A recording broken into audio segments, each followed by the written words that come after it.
So as you can see अब हमारे पास एक टेबल है जिसमें हमारे पास गैसेस हैं जो हमारा एटमोसफेयर पोल्यूट कर रही हैं, उनकी सोर्सेज हैं और जो हैजर्ड्स हैं जो उनसे रिलेटेड हैं। सो फर्स्ट हमारे पास है कार्बन मोनोऑक्साइड। इसकी सोर्स बेसिकली है burning of fuels in internal combustion engines, या सेकेंड सोर्स इसकी है अनबर्न्ड हाइड्रोकार्बन्स, और थर्ड इसकी सोर्स है फॉरेस्ट फायर्स। और जो इससे रिलेटेड हैजर्ड्स हैं कि जब हम कार्बन मोनोऑक्साइड को इनहेल करते हैं, ये कंबाइन करती है हीमोग्लोबिन के साथ, और ये एक प्रोड्यूस करती है सब्सटेंस जिसको हम कहते हैं कार्बोक्सी हीमोग्लोबिन। और ये सब्सटेंस हमारी रिड्यूस कर देती है एफिशिएंसी हीमोग्लोबिन की in order to produce oxygen.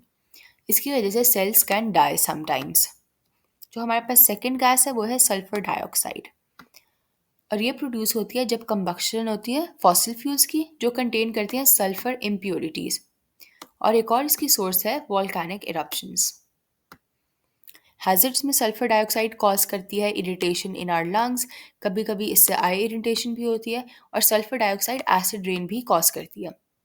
Acid rain तब होती है जब रेन का पीएच लेस देन 4.5 होता है।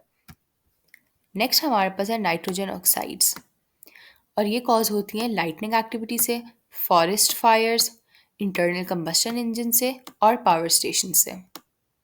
इनके हैजर्ड्स में इंक्लूड होती है यूथ्रोफिकेशन, ये लंग डैमेज भी कॉज करती हैं, और along with sulphur dioxide nitrogen oxides भी एसिड रेन कॉज करती हैं।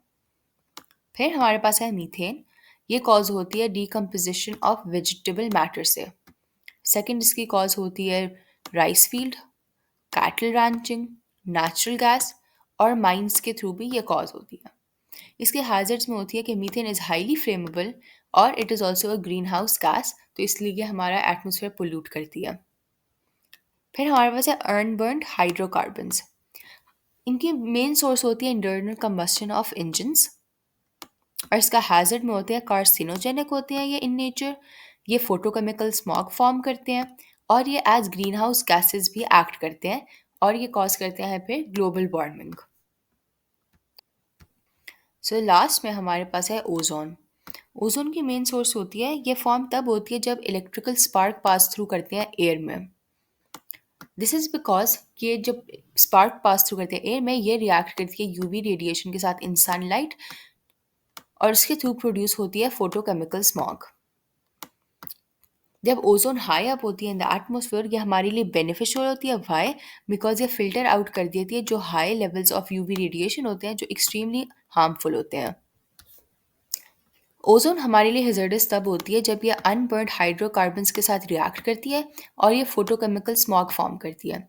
और फोटोकेमिकल स्मॉग की वजह से हमें हेडेक्स होती हैं, आई और नोज इरिटेशन होती है, और थ्रोट इरिटेशन भी होती है। ओजोन लेयर समटाइम्स प्लांट्स को भी किल करती है और ट्रीज को भी अफेक्ट करती है।